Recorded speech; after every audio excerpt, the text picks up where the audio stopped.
C'est l'heure du 19h de Public Sénat, toute l'actualité politique et parlementaire. Voici les titres de ce mardi 14 septembre. La tempête politique ne s'apaise pas autour de l'affaire Woerth-Bettencourt et maintenant Le Monde. François Fillon égratigne Michèle Alliot-Marie en déplorant les fuites répétées venant de son cabinet. Paris désormais sous la menace de poursuites en justice par la Commission européenne pour les expulsions de Roms. Charge sévère de Viviane Reding qui fait un parallèle avec la Seconde Guerre mondiale. L'interdiction de la burqa votée à l'instant au Sénat. La disposition a reçu le soutien de nombre d'élus socialistes. Et puis, notez que les deux invités politiques pour réagir à cette actualité seront aujourd'hui Jean-Michel Baillet, le président des Radicaux de gauche, et Jean-Louis Bourlange, le président de la Fondation du Centre. Tension toujours maximum aujourd'hui après l'accusation du Monde visant l'Élysée, la procédure invoquée par la direction de la police nationale afin d'identifier une source du journal n'est pas valable, fait savoir la Commission nationale de contrôle des interceptions de sécurité. La gauche s'indigne et demande des explications. Le gouvernement accable le haut fonctionnaire collaborateur de Michèle Alliot-Marie, mais cette dernière se voit aujourd'hui atteinte par la polémique puisque François Fillon a déploré devant les députés UMP les fuites répétées à son cabinet. Dominique de Villepin, de son côté, a évoqué une véritable pagaille au gouvernement. Il réclame un Premier ministre capable d'exercer son autorité, dit-il. Plus de 200 Roms ont été renvoyés aujourd'hui en Roumanie à bord de deux avions spécialement affrétés au départ de Marseille et de Paris. Une opération qui n'est pas sans précédent depuis plusieurs années, et particulièrement depuis plusieurs mois, mais qui intervient le jour même où la Commission européenne menace Paris de poursuites en justice pour non-respect de la législation réglementaire et communautaire. La commissaire à la justice et aux droits des citoyens, Viviane Reding, s'est montée particulièrement sévère aujourd'hui. Nora Hamadi. Quelques jours après le Parlement, c'est au tour de la Commission européenne de durcir le ton. Et c'est la révélation de la circulaire du ministère de l'Intérieur visant explicitement les Roms qui a mis le feu aux poudres. La commissaire à la justice Viviane Reding, déjà très critique à l'égard du gouvernement, le menace désormais de poursuites. Je suis personnellement convaincue que la Commission n'a pas d'autre choix que d'entamer une procédure d'infraction contre la France pour non-respect du principe de liberté de circulation. Depuis, cette circulaire a été modifiée, mais si la commissaire prend acte de ces changements, elle se laisse une quinzaine de jours pour entamer une procédure d'infraction. Pour ce faire, elle devra convaincre la Commission et surtout son très mesuré président, José Manuel Barroso, peu critique à l'égard de Paris dans cette affaire. La France pourra donc être poursuivie devant la Cour de justice européenne et condamnée à de très fortes amendes. Il ne suffit pas de changer les mots, il faut aussi que l'attitude des autorités françaises change. Car au-delà des querelles de texte, c'est surtout le comportement du gouvernement dans cette polémique qui agace Bruxelles. Viviane Reding, visiblement ulcérée par le double discours de Paris, a vivement réagi aux critiques de Pierre Lellouche. Lundi, le secrétaire d'État aux Affaires européennes a affirmé que la France, État souverain, n'a pas de leçons à recevoir du Parlement ou de la Commission. Le gouvernement se défend donc de mener des expulsions sur une base ethnique et s'étonne des attaques. Le ministre de l'Immigration a assuré que les démantèlements de camps vont continuer. Brice Hortefeux a assuré en tout cas aujourd'hui que leur illégalité est à l'origine du démantèlement des camps de Roms, pas parce qu'ils sont Roms, a précisé le ministre de l'Intérieur au lendemain de sa signature au bas d'une nouvelle circulaire. Ces opérations se poursuivront dans le respect du droit, a-t-il encore précisé. Par ailleurs, le cabinet d'Éric Besson était au courant dès l'origine de la précédente circulaire du ministère de l'Intérieur ciblant explicitement les Roms. C'est ce qu'affirme le Canard enchaîné, démenti il y a un instant du ministre de l'Immigration. C'était une ambition affichée en 2007, faire de la France un pays de propriétaires. Le pourcentage, quelques 6 Français sur 10, n'a guère évolué depuis. Un nouveau prêt à taux zéro va donc voir le jour. Il sera accessible à tous, sans condition de revenu. C'est ce qu'a annoncé aujourd'hui Nicolas Sarkozy. Flora Sauvage. Réservé aux primo-accédants et sans condition de ressources, le nouveau prêt à taux zéro doit favoriser l'accession à la propriété, un souhait cher au chef de l'État. Aujourd'hui, que vous habitiez dans le Cantal ou que vous habitiez à Paris, le prêt à taux zéro est quasiment du même montant. Non, il faut accepter de dire qu'entre 1 500 € du mètre carré en zone très rurale et 7 000 € à Paris, l'écart est tellement important que si notre prêt à taux zéro n'intègre pas ces écarts de prix de l'immobilier, eh ben, on peut aider ceux qui habitent dans les zones rurales pas très chères, mais on est incapable d'aider ceux qui habitent dans des zones urbaines beaucoup plus chères, alors qu'ils ont les mêmes revenus. Pour remédier à ces différences, le montant du nouveau prêt à taux zéro va dépendre de 4 critères. La zone géographique, la taille du foyer, le fait que le logement est neuf ou ancien et la performance énergétique. Une éco-conditionnalité qui préoccupe les professionnels de l'immobilier. Dès le 1er janvier prochain, sur toutes les annonces, on devra faire figurer l'étiquette énergétique. Donc déjà, ça va influencer le prix. Et de la même façon, donc si il y a une éco-conditionnalité, elle peut avoir des conséquences sur l'importance du prêt et l'utilisation du prêt même. Ce prêt à taux zéro va coûter 2,6 milliards d'euros par an à l'État. Il devrait concerner 380 000 bénéficiaires. L'interdiction de la burqa définitivement adoptée puisque le Sénat vient de se prononcer à l'instant à une forte majorité avec l'appui d'un nombre assez important de sénateurs socialistes, près d'une quarantaine. Tam Tranui. Son sort a été tout tracé, le débat dépassionné. Le texte sur l'interdiction de la burqa n'a pas suscité de discussion au Sénat. Il a été adopté ce soir. Je suis rattaché, votera ce texte. Vous le voyez, mes chers collègues, tout ce que je viens de dire marque une adhésion réelle aux objectifs qui sous-tendent la rédaction de ce texte. Les radicaux de gauche, et d'ailleurs l'ensemble de leurs collègues du RDSE, toujours à l'avant-garde lorsqu'il s'agit de défendre la République et ses valeurs, approuveront votre texte. Seuls les socialistes, ce matin, se sont fait l'écho des discussions houleuses d'avant l'été. D'un côté, ceux qui ont voté pour le texte. Ce matin, ils étaient majoritaires, menés par l'ancien garde des Sceaux Robert Badinter, qui approuve ce projet de loi au nom de la liberté de la femme. Parmi ses alliés, François Patriat, François Rebsamen ou encore Jean-Pierre Masseret. Le président du groupe, Jean-Pierre Bel, qui plaidait en faveur d'une non-participation au vote, a donc peiné à rassembler ses troupes. Comme d'autres, Alain Anziani a embrassé son point de vue, mais ils étaient un peu seuls. Puis, les socialistes ont rapidement jeté un voile pudique sur ces tensions. Reste un point qui a remporté l'adhésion de tous, la difficile application du texte.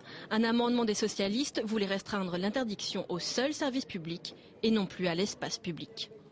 Avec nous, Jean-Michel Bayet, sénateur radical de gauche. Vous avez voté l'interdiction de la burqa? Naturellement, comment ne pas voter un tel texte au nom de nos valeurs républicaines, au nom de la défense de la laïcité, au nom de la protection des femmes également. Mais je crois qu'il faut l'élargir au-delà du problème de la femme.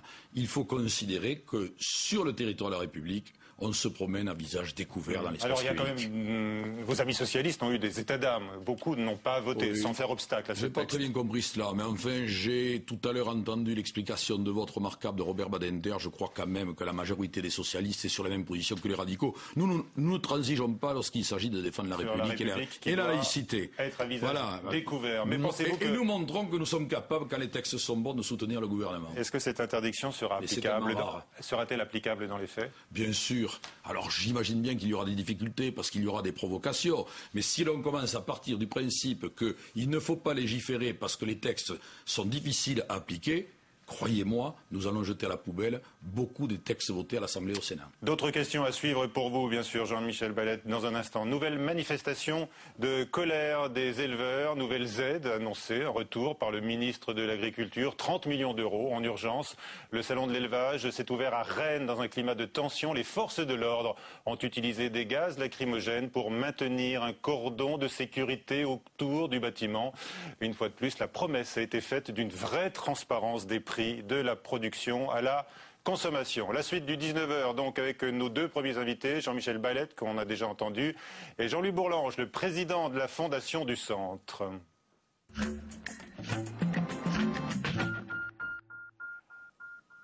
Jean-Michel Baylet, donc président des Radicaux de gauche, sénateur et patron de presse. Je le rappelle, bien sûr, opportunément, la dépêche du midi. Votre réaction dans une seconde à l'extension de l'affaire Woerth-Bettencourt au Monde. Mais d'abord, les derniers développements politiques de cette affaire au sein même de l'exécutif. Puisqu'on a aujourd'hui entendu François Fillon, en tous les cas les députés de l'UMP, ont entendu le Premier ministre épingler Michel Alliot-Marie pour les fuites répétées à son cabinet. Sandra Cerquera. L'affaire Woerth à l'origine d'une nouvelle cacophonie gouvernementale. Ce matin, François Fillon n'a pas épargné la garde des Sceaux lors de la réunion des députés UMP. Il y a déploré les fuites répétées émanant du cabinet de la ministre. Des fuites de trop attribuées à David Sénat, magistrat, conseiller pénal de MAM et tout récemment mis sur la touche.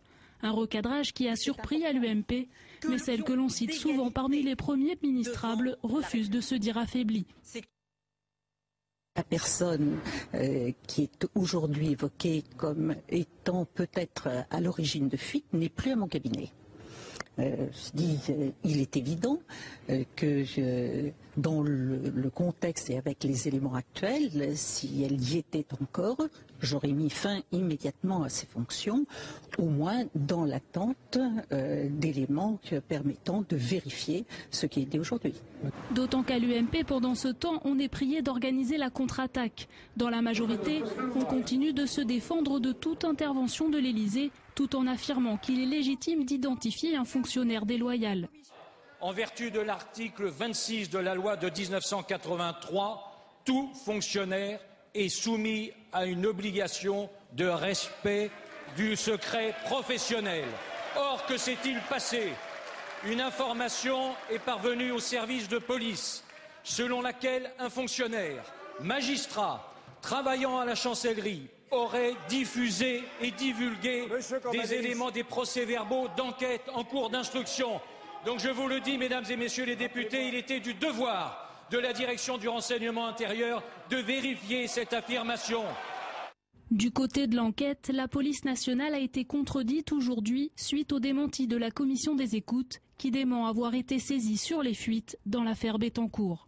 Jean-Michel Baylet, croyez-vous à la défense de l'Élysée qui dément être partie prenante dans cette traque de l'informateur? Ce qui est sûr, c'est que, parce que le problème n'est pas l'informateur, le problème, c'est que l'on a demandé aux services secrets d'espionner des journalistes pour savoir quelles étaient leurs sources. Sources protégées par la loi, désormais par la Constitution, mais liberté des journalistes qui font leur boulot. Et c'est là où est le cœur du problème. Alors ce pauvre magistrat, c'est lui, c'est pas lui, j'en sais rien, il a trinqué, mais ça n'arrête pas l'affaire. Ça sent mauvais pour la démocratie quand on envoie les services secrets espionner les journalistes, surveiller leurs téléphones et tout faire pour remonter jusqu'à leurs informateurs. Là, pour l'instant, la liberté de la presse doit être totale. Elle ne l'est plus. A priori, c'est le téléphone de l'informateur, de ce haut fonctionnaire qui a été espionné. Est-ce illégitime quand il est au cœur du pouvoir, comme ce conseiller de la ministre de la Justice? On n'a pas à espionner quelque téléphone que ce soit pour savoir comment les journalistes obtiennent leurs informations. La liberté de la presse est totale et reconnue comme telle par les textes, par la Constitution désormais, et je vois que le pouvoir tourne le dos à tout cela et se met à vouloir surveiller les journalistes. Je répète, ça sent mauvais pour la République dans ces cas-là. Est-ce que ça sent surtout mauvais ce soir pour Michel Alliot-Marie? Je vous rapportais la critique sévère du Premier ministre. Je viens de l'entendre sur votre antenne, mais moi je n'ai pas à savoir ce que le Premier ministre doit penser de sa garde des Sceaux. Ce que je vois, c'est que désormais les journalistes sont sous surveillance et que le gouvernement, si j'ai bien compris même l'Élysée, bafoue les lois et demande que l'on espionne celles et ceux dont le métier est d'informer. Quel jugement portez-vous sur les difficultés actuelles de l'exécutif? On a parlé hier, certains même dans la majorité, d'un lundi noir entre la circulaire mentionnant les Roms et puis ce bras de fer entre l'Élysée et le Monde. On voit bien que ce gouvernement est en perdition, que les choses se passent très mal. À partir du moment où la crise gouvernementale est telle et que le président de la République ne veut pas y mettre fin en nommant un autre gouvernement et peut-être un autre Premier ministre, eh bien on se tire dans les pattes. Alors on cherche la responsabilité chez le voisin. En réalité, ils sont incapables de gouverner parce qu'il y a un tel écart désormais entre l'opinion publique et l'action gouvernementale que nous sommes dans une véritable crise institutionnelle. Alors qu'est-ce que vous réclamez? Un changement politique et un changement de gouvernement? Moi, je n'ai pas à conseiller le président de la République. Si j'étais à sa place, effectivement, je changerais le gouvernement. Y compris le Premier ministre. Peut-être même d'ailleurs que je solliciterai la confiance des Français et que je prononcerai la dissolution de l'Assemblée nationale, parce qu'on est dans une véritable crise de régime quand on voit que le président de la République en est à 15% d'opinion favorable. C'est du jamais vu. Comment gouverner quand vous avez simplement 15% des Français qui disent ce que vous faites c'est bien? Ça veut dire que 85% sont en désaccord avec l'action des présidents de la République. Vous pensez que le recours aux électeurs serait la solution pour sortir de dans une démocratie, cette mauvaise passe? quand on voit que les choses vont tellement mal et qu'on est désavoué de manière aussi massive, quand on voit les difficultés politiques que sont celles de ce gouvernement, quand on voit la crise économique et la crise sociale, ça n'est pas scandaleux de retourner devant les électeurs. Ça s'est fait dans d'autres moments de l'histoire de la République. Donc c'est ce que vous demandez au chef d'État, c'est ce que vous souhaitez, c'est ce que vous attendez du chef de l'État. Vous me demandez ce qu'il ferait à sa place. Oui. Je vous répète que je ne suis pas son conseiller. En tout cas, je constate que plus rien ne fonctionne dans cette démocratie sarkozienne. L'ouverture, on vous écoute, Jean-Michel Baillet, et on se dit qu'elle est vraiment passée de mode pour vous aussi. Il n'en est plus question.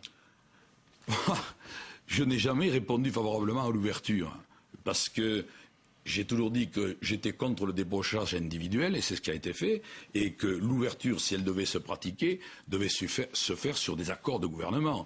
Nous sommes loin d'être en accord avec la politique gouvernementale. Alors, comment qualifiez-vous aujourd'hui vos relations avec votre partenaire naturel, les socialistes ? Avec les socialistes, ça n'est jamais très simple. Mais nous essayons de trouver les meilleures solutions pour organiser des primaires, pour nous rassembler, pour offrir une alternative crédible en 2012 et que l'alternance soit au rendez-vous. Avec un candidat éventuellement issu de votre mouvement, oui ou non ? Dans le cadre des primaires, oui, bien sûr. Dans le cadre des primaires. Mais pour peu que l'on se mette d'accord sur l'organisation des primaires. Si elles sont sociales ou socialistes, nous n'en serons pas. L'hypothèse tapis. C'est combien ? 30, 40, 60%? Ne mélangeons pas tout. Où nous sommes dans le cadre... C'est certain.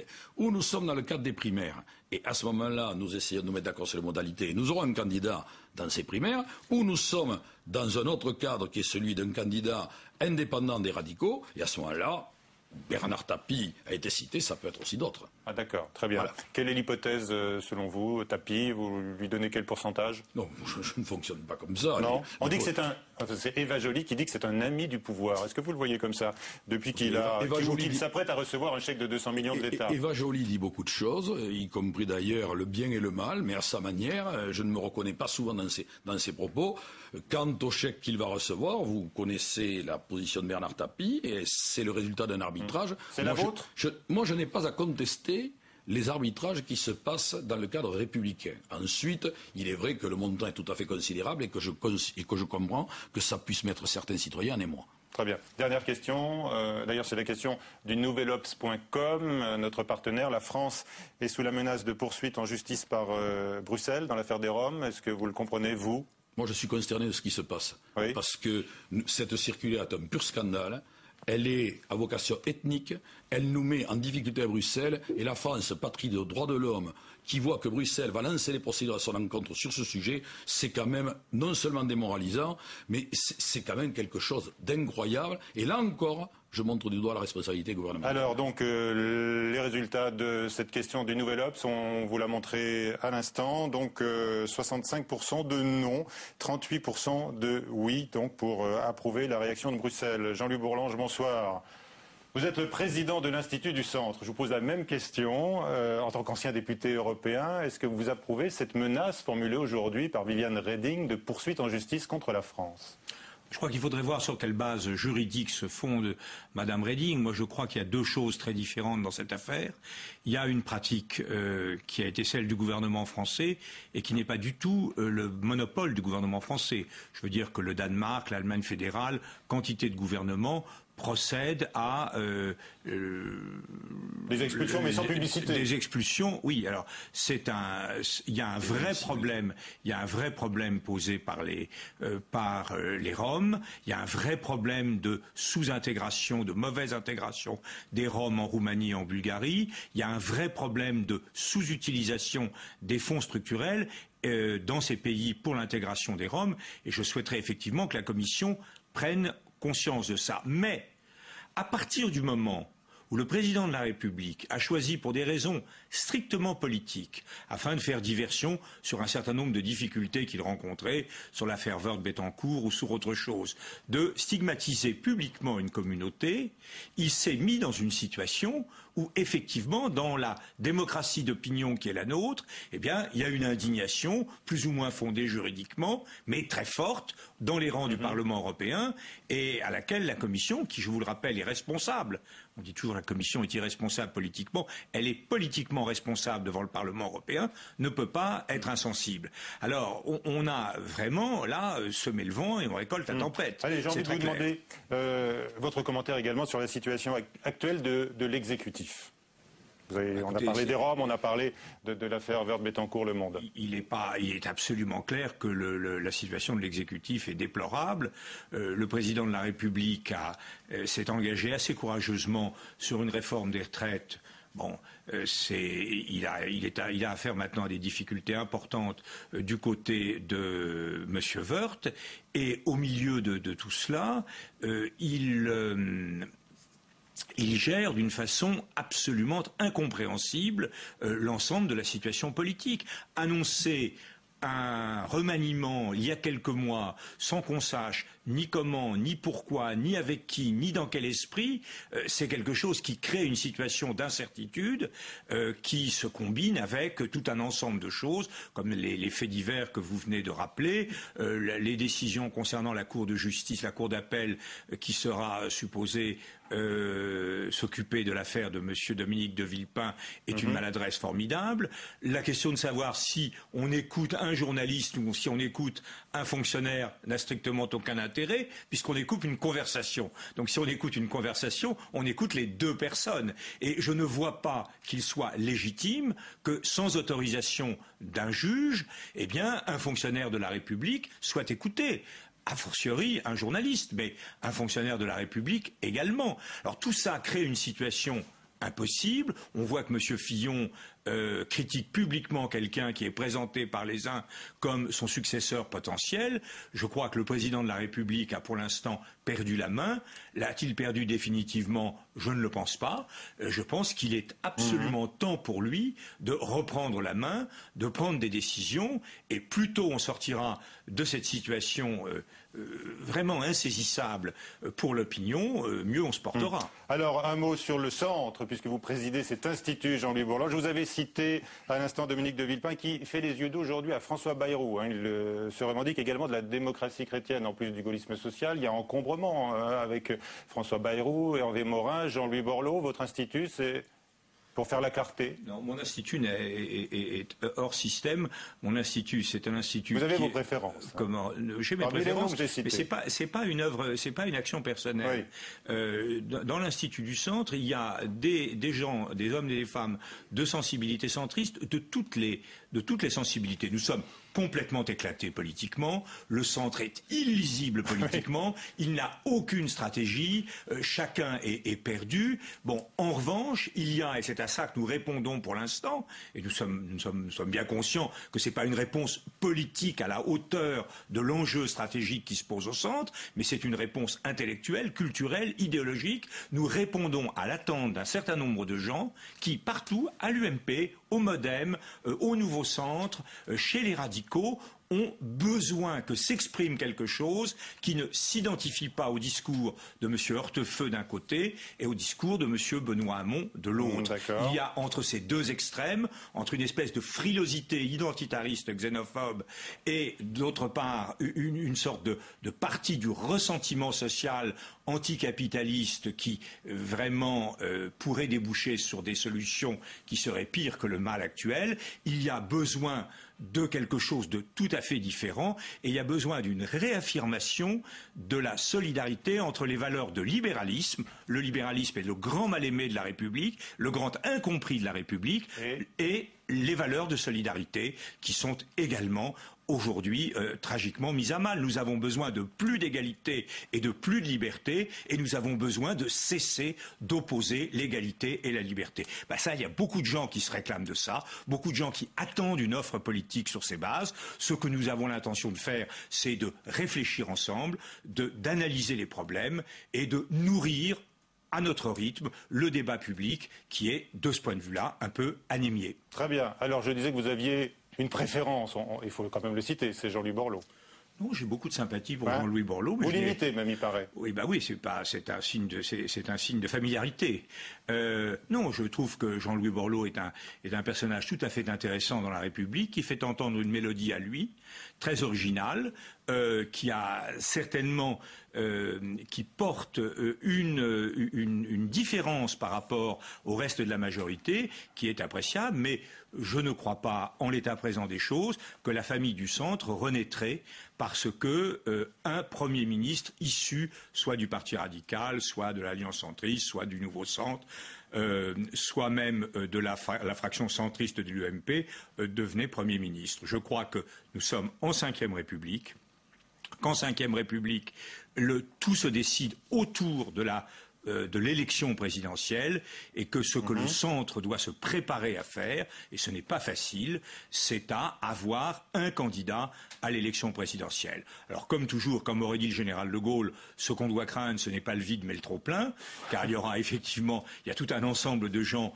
qui peuvent envisager de l'être. C'est difficile parce que la ligne stratégique est très très étroite. Il faut à la fois ne pas être dans l'opposition systématique et en même temps ne pas avoir été solidaire de choix économiques et sociaux de monsieur... je vois Jean-Michel Baillet qui hoche la tête, qui dit effectivement vous relevez un pari difficile. On relève un pari. Monsieur Baillet est lui-même, dans sa formation, confronté à des choix qui sont souvent difficiles et qu'il fait d'ailleurs assez courageusement. Je me rappelle que c'est quand même monsieur Jean-Michel Baillet qui a permis de porter, et ses amis, qui ont permis de porter sur les fonds baptismaux, si j'ose dire, de la part d'une formation laïque, la révision de la Constitution, qui a apporté de grandes choses, notamment le contrôle de constitutionnalité, qui met en cause aujourd'hui la garde à vue. Donc, nous sommes les uns et les autres, les radicaux, qu'ils soient de gauche ou de la majorité, les démocrates chrétiens, les libéraux sociaux, nous sommes, je crois, pas très très heureux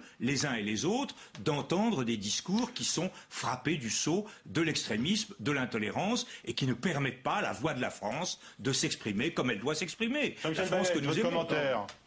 Moi, je ne crois pas qu'il y aura un candidat de centre-droit parce que Jean-Louis Borloo est un homme sympathique avec lequel nous pouvons travailler et qui a magnifiquement mené le Grenelle de l'environnement. Mais comment voulez-vous qu'en ayant participé à toute cette aventure Sarkozy comme ministre d'État, c'est-à-dire dans les premières responsabilités, il puisse être une alternative pour les Français? Je n'en crois pas un mot et je pense que comme d'habitude, les conditions seront créées pour que vous soyez obligé de vous rassembler autour de l'UMP, en l'occurrence Nicolas Sarkozy. Quand on voit quand même tous les textes qui sont votés aujourd'hui et qui sont soutenus par Borloo, par ses amis, nous sommes ici au Sénat, la réforme des collectivités. Moi je vais en dire un mot, pas pour revenir sur le fond, mais sur la forme. Oui, mais sur la forme. Oui. Sur la forme. J'entends dire qu'au lieu de prendre une troisième lecture, ce qui est la procédure parlementaire normale, on irait directement en CMP pour cadenasser cette réforme et la faire avaler au Sénat contre sa volonté.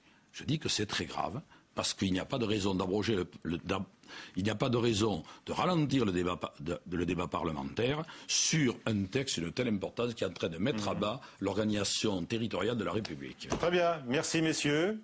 C'est la fin de cette édition. À suivre sur la chaîne parlementaire Assemblée nationale un documentaire, Les héros sacrifiés du 11 septembre, et puis à 22 h sur Public Sénat, le prochain journal avec Sonia Babrouk. Bonsoir à tous.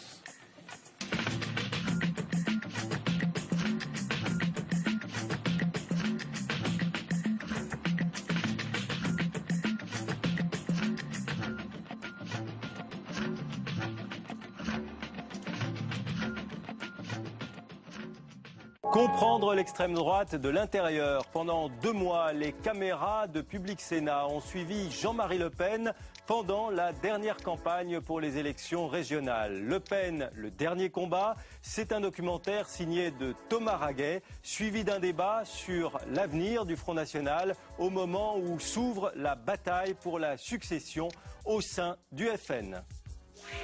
Le débat, dimanche à 10 h sur Public Sénat. PublicSénat.fr devient le portail de l'information politique.